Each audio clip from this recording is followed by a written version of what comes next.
নমস্কার বন্ধুরা, অনেক ঘোরাঘুরি আনন্দর পর বাড়ি ফিরলাম।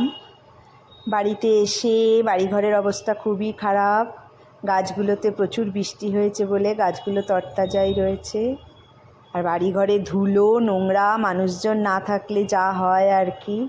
এখন এই বাড়িঘর পরিষ্কার করে রান্না করে কাচা প্রচুর, সব এক এক করে করতে শুরু করব। প্রথমেই গেলাম ওয়াশিং মেশিনে, খানিকটা কাচা দিলাম, কিছুটা কেচে মেলেও দিয়ে এসছি। এবার যাব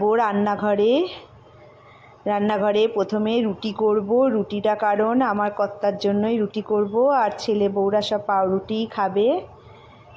একটুখানি ঝিঙে কেটে নিলাম, ঝিঙে আলু পোস্ত, আর করব লাউ ডাল। ঝিঙে আলু পোস্তটা পেঁয়াজ দিয়ে খেতে ভালোই লাগে, তাই ওইটাই করলাম। একটু ভাজা ভাজা করব। লাউ দিয়ে মুগ ডালটাও বসিয়ে দিলাম। ঝিঙে আলু পোস্তটা হয়ে এসছে, এবার ভাজা ভাজা করে নামিয়ে নেব। আর লাউ ডালটা আমি একটুখানি জিরে, শুকনো লঙ্কা, তেজপাতা আর আদা বাটা দিয়ে সাঁতলে নেব। আর নিয়ে এসছে ইলিশ মাছ। ইলিশ মাছ এনেছে বলে খুব সুবিধাই হলো, কারণ আমি একটু সর্ষে, পোস্ত, সাদা তিল, কাঁচা লঙ্কা দিয়ে বেটে ভালো করে মেখে নিলাম। এবার মাইক্রো ওভেনে বসিয়ে দেবো, তাহলেই আমার তৈরি হয়ে যাবে।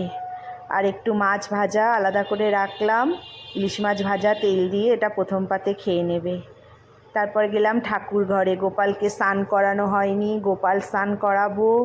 ভালো করে ঠাকুর পুজো দিয়ে পুরো পরিপাটি করলাম। সব কাজ সারা হলো, এবার আমি একটুখানি টিফিন করব।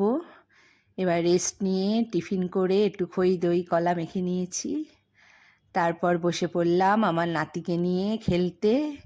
এবার ওর মা স্নান টান করবে, বুল্লাকে খাওয়াবে দাওয়াবে, আমি একটু ওর সাথে খেলাধুলো করি এখন। ভিডিওটা কেমন লাগলো? তোমরা যখন বেরিয়ে আসো তোমাদেরও কি আমার মতোই পরিস্থিতি হয় কি না? কদিন খুব আনন্দে কাটে, তারপর বাড়িতে এসে অবস্থা টাইট। ভালো লাগলে অবশ্যই আমাকে জানিও।